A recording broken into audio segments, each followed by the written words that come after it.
Class 9th की science की book का 7th चैप्टर का ये क्वेश्चन है, जो कि आपको एग्ज़ाम्पल 7.6 में दिया गया है। A jet aircraft of mass 1500 KG land on the deck of an aircraft career.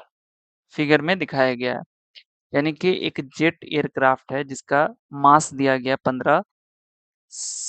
15,000 KG दिया हुआ है, ठीक है? ये क्या करता है? ये लैंड करता है किस पर? तो एक एयरक्राफ्ट कैरियर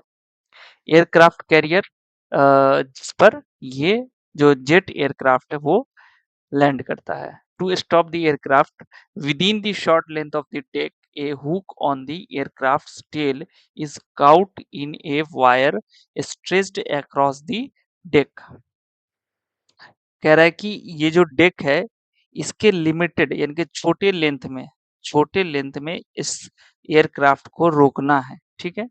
जिसके लिए क्या किया जा रहा है कि एक हुक जो है एयरक्राफ्ट के टेल में लगा दिया गया है, ठीक है?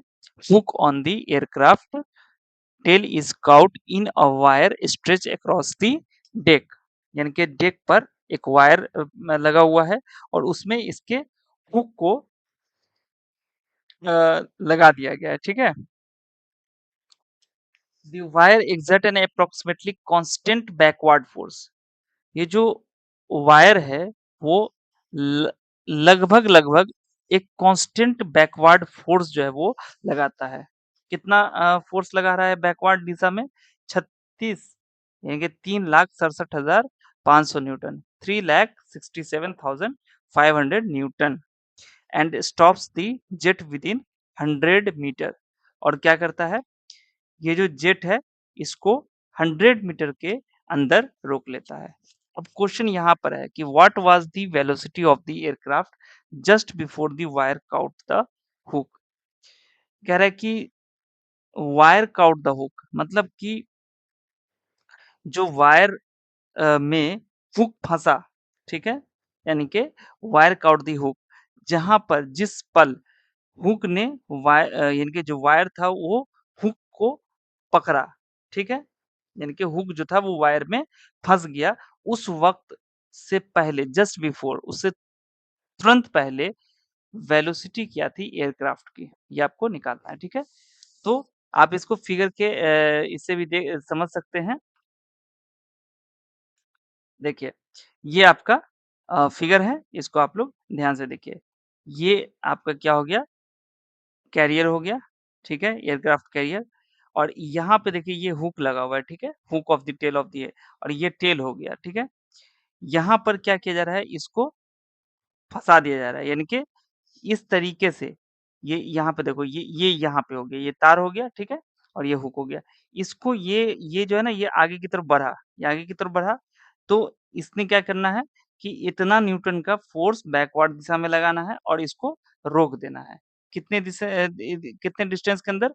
100 मीटर के अंदर रोक देना है इसको, ठीक है? तो उम्मीद करता हूँ कि ये क्वेश्चन समझ में आ गया होगा। अब इसका हम लोग चलते हैं सॉल्यूशन देखते हैं, ठीक है? जो कि आपको दिया गया है। यहाँ पर सबसे पहले क्या करना है? Let the aircraft approach with A velocity v। मान लिया कि उतरने से पहले जो थी इसकी वेलोसिटी यानी कि एयरक्राफ्ट की वो क्या थी? v। अब यहाँ पर इनिशियल काइनेटिक एनर्जी और फाइनल काइनेटिक एनर्जी हम लोग निकाल लेंगे, ठीक है? अब ये देखिए कि इनिशियल काइनेटिक एनर्जी जो है वो k का फ़ॉर्मूला क्या होता है? हाफ mv स्क्वायर, तो हाफ इंटू m, m कितना है इसका? 15,000 और v स्क्वायर, ठीक है? ये इनिशियल हो गया। फाइनल काइनेटिक एनर्जी क्योंकि हम लोग यहाँ पर एयरक्राफ्ट की जो वेलोसिटी है वो हम लोग v मान रहे हैं, इसलिए यहाँ पर v हम लोगों ने रखा है।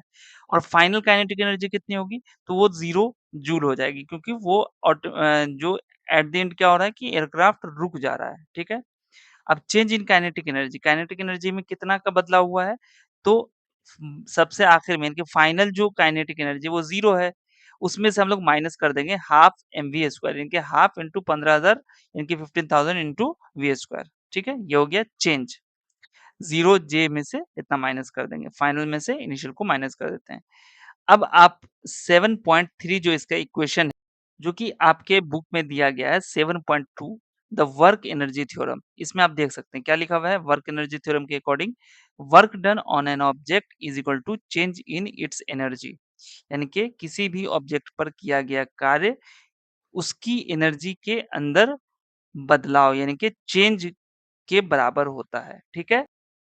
तो ये जो इक्वेशन बन रहा है यहाँ पर, change in kinetic energy is equal to the work done by the wire.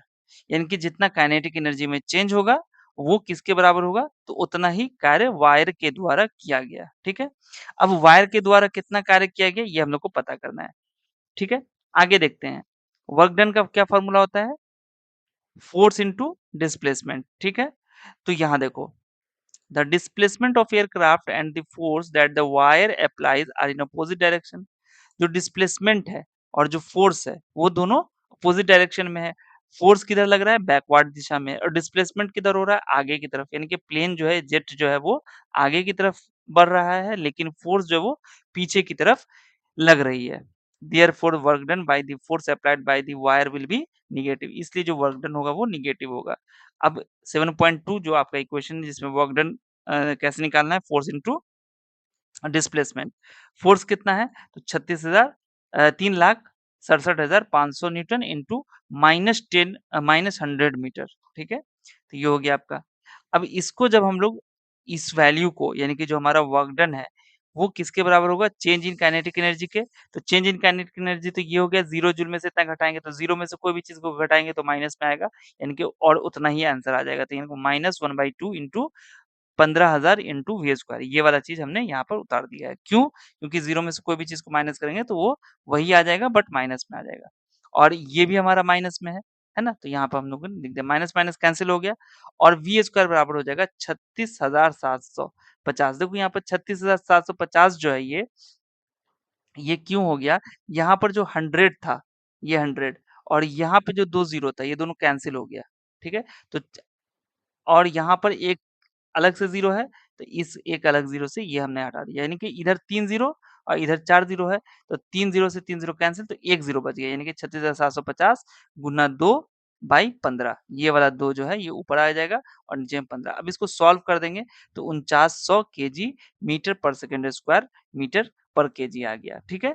ये हो गया इसका वेलोसिटी। अब इसको जब हम सॉल्व करेंगे तो 4900 मीटर स्क्वायर पर सेकंड स्क्वायर, यानी कि मीटर पर सेकंड स्क्वायर इसका, देखो मीटर स्क्वायर से पर सेकंड स्क्वायर है, तो इसको हम लोग लिख सकते हैं वी बराबर।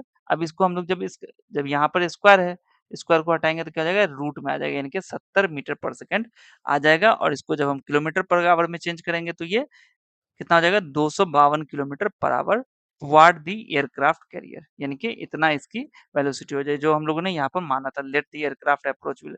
और ये हमसे क्वेश्चन भी पूछा जा रहा था, ठीक है? What was the velocity of the aircraft. उम्मीद करता हूँ आपको ये समझ में आ गया होगा। अगर कोई डाउट हो तो आप मुझे कमेंट करके ज़रूर बता दीजिएगा।